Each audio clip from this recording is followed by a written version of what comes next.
My question now is about getting some clarity around something that happened this week. I'm in the process of looking for a new career opportunity, and I'm enjoying, for the most part. I'm looking forward to getting in the vibrational stance and staying there steadily enough that the things that I have been asking for relative to career can unfold steadily for me. Yes. I'm looking forward to the evolution of the vibration into something that is tangible. Yes. I'm satisfied with the feeling of desire because I know in the feeling of desire, it has to happen. It can't not happen. So what I'm really asking for is a way to stay steady in my positive expectation while my pure desire relative to this manifests right before my eyes. Thank you. Yeah. So this week I had a rendezvous where I've been putting all these things into my vortex that It's all right, we're just going to get it out of your face a little bit. Okay, thank you. So I've been imagining this great job that I want, and I've been putting all these things into All right, the so we want to vortex. talk about that for a little bit. So your great job's already in there. Yeah. And it doesn't need you to do any imagining in order to bring it about. But imagining is fun, isn't it? It is. All right, we just wanted to clarify that. That's not the work that you're doing to bring it about. It has already happened. Now the work that you're doing is to make yourself believe it, to bring yourself into a place of expectation. So, Yes. Yeah. So I had this opportunity come along where a lot of the things that were in my vortex synced up perfectly.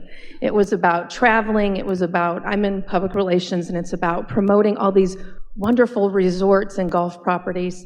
I sent in my cover letter. The woman who's got the same name I do, interesting, she contacted me right away and says, I love your cover letter. Come in this week. Let's talk about it. So I was looking really good, winked at myself in the mirrors. I walked in the office and was feeling really good about it. But from the moment I sat down, we just weren't in sync.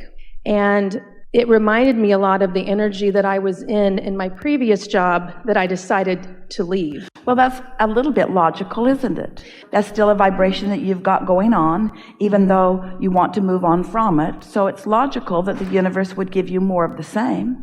Right. Well, and I think that's part of what I'm wanting clarity on is, in that situation, was that source... So, I was only there for 20 minutes. So what that means is there's an active vibration within you still that isn't a perfect match to what you really want. Yeah. So in light of what we've been talking about here today already, how do you allow that vibration to subside a bit? How do you get more unconditional? Tell us 5 feelings that you anticipate enjoying in your new job. 5 feelings. Fun, Fun. appreciation, relief. I would say alignment. I don't know if that's an emotion. Well, but it counts because in alignment there are all those good feelings. Yeah. And happiness. All right, so you want to have fun and you want to be happy. You want to feel appreciation. You want to be appreciated. Relief is an emotion that describes wanting to let go of something. And you got to let go of that. Otherwise, you'll keep finding the same job. Yeah. Different places, different faces, but same. So we're just going to touch this lightly here. What is it that you are seeking relief from? What is it that you didn't like, that you sensed was present in the next one too? I phrased it on the ship last month as a strong-willed woman who was my supervisor. I wanted to use a different term, but it's relief from working for a boss that I am not aligned with. And all right, so isn't it interesting that that's what you're reaching for, is that relief? Relief from what? Relief from something that is still active in your vibration. Yeah. So let's work on this just a little bit here for the uncondition of that, because it feels like whoever that is has to be different for you to find relief. And so you keep turning up with somebody who's just like that and you don't find relief. So let's find the uncondition of that. Why does someone else need to be different in order for you to feel good? That's a really good question. Why does it need to be different for you to feel different? Oh, let's start in a better place. Does it need to be different in order for you to feel different? No. So you don't need to control the environment, but it sort of feels like you do so far. But your logic tells you no, but your heart is sort of saying, yes, I want relief from that. Mm-hmm. So what might you say to turn that current conditional thing into something that's less conditional? I think I could say that I can feel good no matter what the circumstances are. All right, so you can say that. You can say that, but you're not yet doing that. That's all right, but you can say that. So now shore it up by focusing on some things where you do that. Mm-hmm. In what ways are you unconditionally feeling good? Or, and we're saying this to all of you, are you never unconditionally feeling good? Are you always needing to wrestle someone to the ground in order to feel good? In other words, are you ever unconditionally feeling good? Here's a good example. Can you feel happy even when it's hot? Yes. Sometimes. No. Well, that's worth thinking about. Can you feel happy bogged down in traffic? Yes. Can you feel happy when you're with someone else who isn't? Yes. That gets a little harder. So the question is, can you feel apart from a condition that seems to be dominant? And if the answer is yes, more and more and more I'm able to do that, then you can find fun and happiness in any environment, because sometimes those strong-willed, whoever they are really good at what they do. And they provide a really good basis for things to go well for you. You get someone who's all wishy-washy, who really doesn't pay much attention. Now you're in a dysfunctional, disorganized environment. And then that's another condition that you don't want. Then you're saying, oh, I wish I had someone who was more focused upon what they were doing, someone that was sort of guiding the ship in a better way. And so you just have to decide that you are independent of the condition, because otherwise things cannot change for you. So give us another example of something that you can feel unconditionally good about, a condition that you have learned to feel around. This is the exercise. This is the work. This is the vibrational work. This will set you free. Are you talking about in a work setting or just in my life? In your life, because anything that you've got going on in your life, you can then apply to any situation. Well, other than listening to Abraham day and night, I would say that... But we are a condition in some regards. Listening to something that is sort of guiding your thoughts is a bit conditional too, right, if you really want to get down to it. I would say probably when I think of my dog, to follow on with our friend the dog trainer, when I just feel love for my dog. All right, but that's a condition too. Well, yeah. We've trapped you in this because, of course, there are things that you can focus on and feel better. Yeah. But what this conversation about unconditional love is about, you're going to get this. Every one of you is going to get this right here and now. So if you focus on something that makes you feel good, then you feel good. But then you're almost training yourself to need some condition to focus on in order to feel good. And sometimes you're in a situation like where it's hot, or like where there's traffic, or like where there's someone domineering and unreasonable, that it just seems to control your attention to it.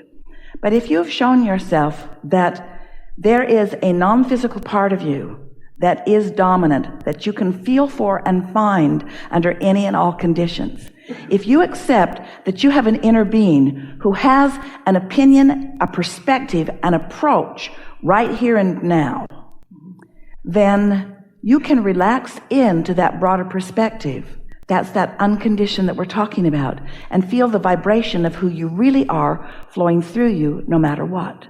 That's interesting. You said you wanted fun. So does your inner being. You want to be happy. Your inner being is. You like appreciation. Your inner being is all about that. And then you said, and you want relief. Well, you find relief in syncing up with how your inner being feels about all of those things.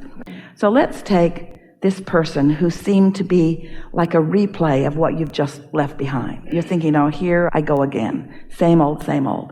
But what if you've practiced enough that you know about unconditioned, you know about unconditional love, unconditional clarity, unconditional alignment, it's all the same thing.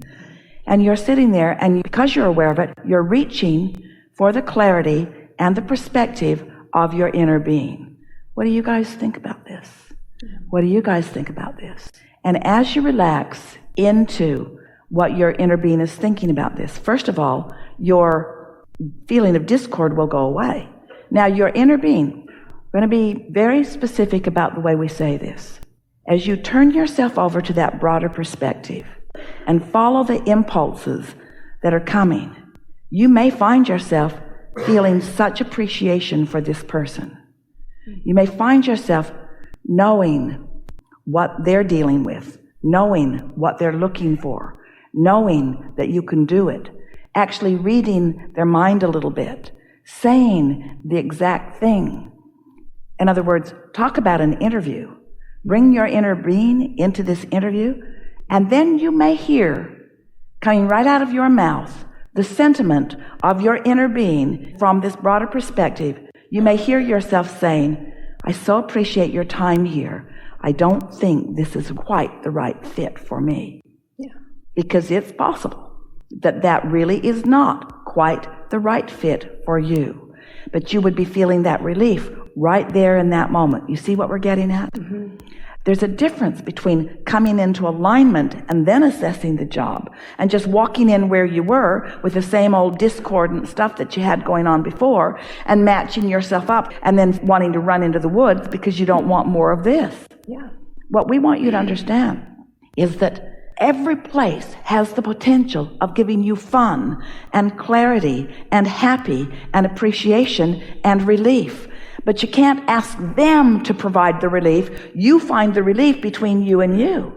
The stronger they are, the more you'll rise. The more they expect from you, the bigger you'll be. The more they are relying on you to be what they want to have happen, the more exhilarated you will be as it does happen.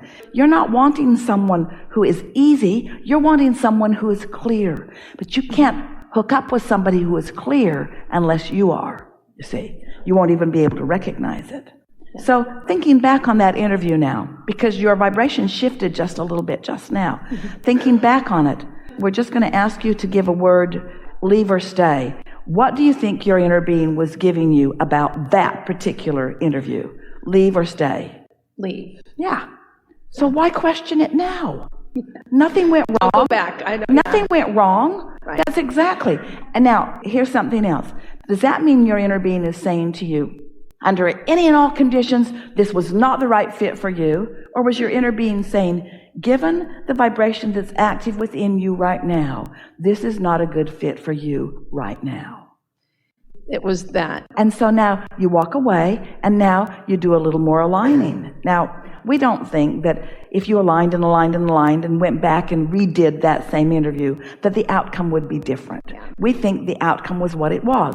We think that that place is dysfunctional. We think that that person is over-exaggerating everything in order to try to wrestle to the ground and kill things that she can't manage. We don't think that you made the wrong decision, but we want you to understand you're not going to be able to make the right decision if you keep feeling bad about the decisions that you are making. What you got to say to yourself is, that just didn't feel right, and since it didn't feel right, it wasn't right. Period. End of discussion. Didn't feel right. If it didn't feel right, it isn't right. Period. Not going back and second guessing yourself. And now you're more ready for the next and the next and the next. Yeah. That's good. I mean, and that's what I thought when I sat in my car. I was like, this didn't feel good to me. And was this an opportunity for me to say, okay, that's showing me my vibrational point of attraction. Is it a lesson for me to say, okay? Here's what we would really say to you about that. We think you took the interview too soon. We think you took the interview before you've really cleaned up your vibration. So you took too much of your past into that interview. And that's why it wasn't a good fit, because when you take who you have been into a new place, that new place is going to acquiesce to who you have been. So you want to be who you really want to be. That wink that you gave yourself in the mirror, that's a good sign. We want you to be who you really want to be before you go in. And so that there's no question in your mind who's out of sync here. If you're sure of who you are, if you go into any environment and you know that you're good at what you do, and that you're clear-minded, and that you can figure anything out as you go, and that you're fast on your feet, and that you have a lot of fun, and that you bring the best out in others, and that you always present your best